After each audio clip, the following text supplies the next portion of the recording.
I'm joined by the other two Your Voice at Dorset Podcast hosts. We've got Marilyn and Luke here. The podcast, it's quite a new thing, really, isn't it? Yes. It's been a lot of fun, Yes, actually. I was going to say, are you enjoying it so really, far? Really enjoying it. I kicked it off with Matt Black, who was tremendous, really, and such a font of stories. Great. It's a great privilege to interview somebody like him. I'm sure you feel the same, Luke. Absolutely. It's been great to hear some stories from the people at Dorset, like from Ferndown Community Care and from the John Thornton Foundation. My favourite guest so far has been Jamie Riding, our most recent he was podcast brilliant. episode. A local actor who's just hilarious, just very funny, and a pantomime dame as well. So brought in his puppets and everything. It was that was a great recording. And when we had Polly Morris, she actually brought in her guitar and played as well, which was great fun. So that was another brilliant one. And we've had other interesting ones. Bruce Grant Brahm had a lot to say, former mayor of Poole. Always good to speak Yeah, he's to had a lot somebody. of different careers as well, hasn't he? Has. University lecturer, mayor of Poole. Motorsports, Sea photographer. cadets, Yes. So and you find out all these things that you know a little bit about them, but you don't know everything. And that's the revealing part. It's brilliant. I was going to say, we've had quite a range as well, haven't we? Politicians. You've had a couple of musicians as well. Yes. I've had Emma Burke from who went on Dragon's Den for business. And a magician. We've had two magicians. Technically, really, haven't come we? and perform for us. That's been fun. So yeah, that's been. And then we had the people from the John Thornton Young Achievers Foundation, and that's a heartening story of how they've made a wonderful charity out of the loss of their son John. So that it's a heartwarming one. So we get those stories as well. Absolutely.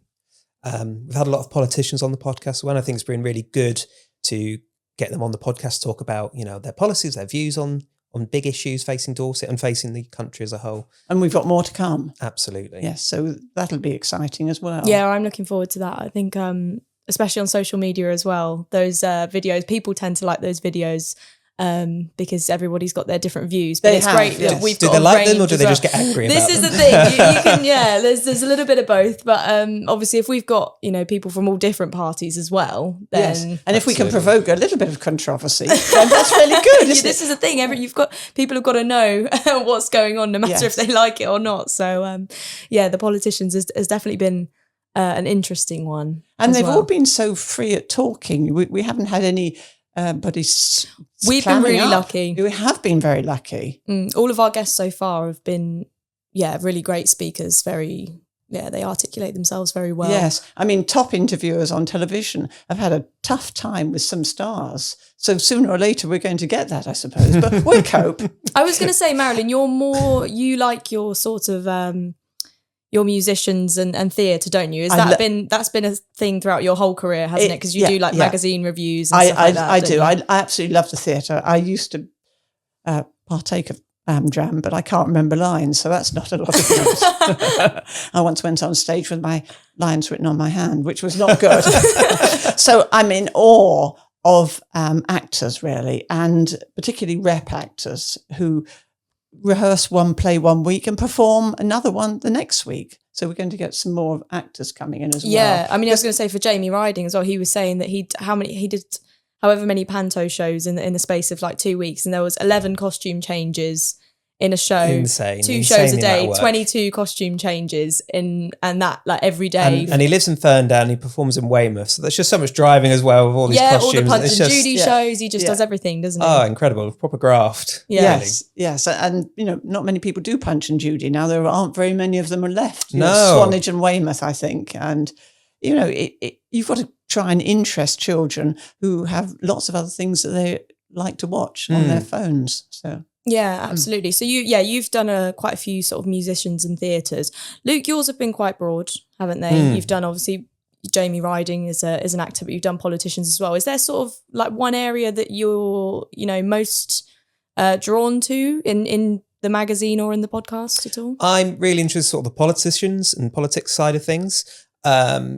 These people are our representatives. I think it's really important that not only do we hold them to account, but get them to express themselves. And a lot of politicians said to me that in the current sort of social media age, it's harder for them to connect to younger people and to more people. So we're trying to give them a platform so that they can connect to viewers and so viewers can interrogate them as well through comments on social media or letters into the paper. Yeah, absolutely. Because otherwise people don't know what they're doing for the town and doing on their behalf. Yeah, no, for sure. What about you? What have you enjoyed most? I think it's really tough. I mean, I've got my third podcast coming in today. The first two I've done, one was, Emma Burke, who is a business owner. That was really interesting as well because, it was nice to see like sort of her journey and how she's grown. And we hadn't had a sort of business person like that on the podcast. And then my other one was a magician. So, that one was really, really great. But I would say that the guests so far, I mean, my ones, but also I've seen from your guests as well. What's been really nice is that everyone's been so open. So like, for example, my Magic by Alfie one, he was talking about like his struggle with anxiety and depression and COVID and how he's sort of used his career and his magic to try and overcome that and how he wants to deliver talks and stuff like that. Obviously, Jamie was talking about what it was like growing up with Asperger's as well and how that's helped him massively, actually. And he really, it's really proud of it. And people have been really open, I think. So, yeah. I mean, I interviewed Rod Kennedy, the opera singer. Yes, you did. And I know nothing about opera at all. And so it was interesting to find out a bit more about that. And he was very, very engaging and very lively. So, I mean, opera isn't the most popular medium. So hopefully that has made people think, well, possibly I'll go along to an opera. Yeah, absolutely. And I think as well, like, obviously sometimes when you're hosting a podcast, I sometimes think, I feel a bit under pressure. I don't necessarily know everything about this business or this person. But then we've got to remember as well that our viewers probably don't. So you don't need to go into it completely clued up, really, do you? No, you don't. You ask the questions that hopefully other people would ask as well. So you can, I once interviewed somebody to do with pumps, and I knew nothing about pumps, but you can interview somebody and you know nothing, and then you will find out something, and then you can tell your readers as well, or the listeners. So that's the good part. That is the nice thing as well, is that all three of us are obviously the podcast hosts, but we're journalists as well. So that's what we're looking for, really, isn't it? Looking for the story and trying to be curious and find out what makes these people tick. And it's a privilege because you ask people you ask people the questions that everybody wants to ask. Yeah, no, we're really lucky to have sort of built this platform, and I'm very excited to see it grow as well. It's still fairly new. We're on episode 11's just come out, which is the Jamie riding episode. Like I said, we've got another guest in today, one in on Friday. So, yeah. We've got one or more backed up as well. Oh, yeah. We've got a nice backlog. Who is your dream podcast guest? Who would you like on the podcast? That is such a hard one. I think actually for me, I would love, we've had a big range. I'd love to see a sports person come on here. I did a story once about like a local Olympic and Paralympic athletes. They did a parade, like a heroes parade around. And the people there was Bryony Page and Jack Ayres, Leo McCree, and some other people there. I think one of those people would be really good because they've been so inspirational. There are so many Olympians from the Dorset I know, you can't area believe how well the county's actually done for, sporting wise. And I think for us to get someone like that on, that would be really good. It'd be great to get Hera Redknapp on, speaking of sporting legends. Imagine, that would be amazing. Or someone from the Cherries. Yes. But I'm sure they're very busy with the upcoming season. Yeah, they probably would be. But that would be good.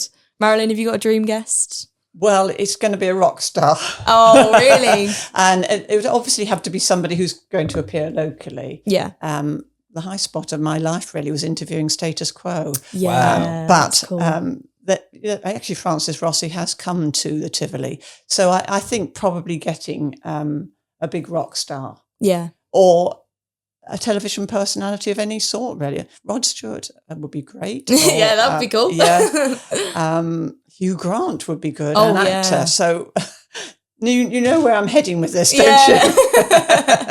I guess we should ask the viewers as well, who would you like to hear on the podcast? Please, comment below and let us know. Great. Anything else anyone wants to add?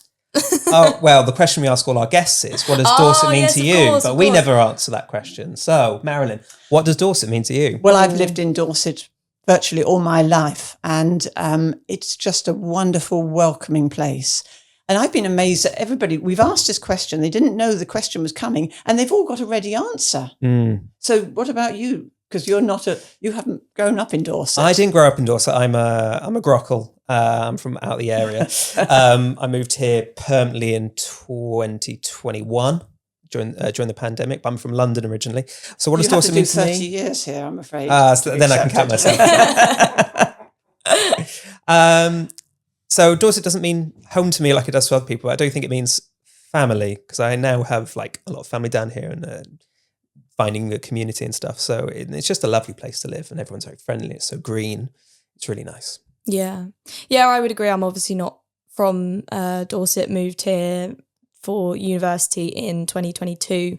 So 3 years ago, not necessarily that long. I think for me as well, like my family's at home and my home is in Buckinghamshire. But I think Dorset for me has been it's been a good career step. Like it's been a very good stepping stone for me. I think my work at Bournemouth University, that they were absolutely brilliant. The multimedia journalism course and the staff there were incredible. And then obviously to come and work at Dorset View and land a job as a journalist and a podcast host and social media while I was doing my degree has been, that's an invaluable experience really, isn't it? So for me, Dorset is a massive career stepping stone, and it's been something that I've been really proud to be a part of here.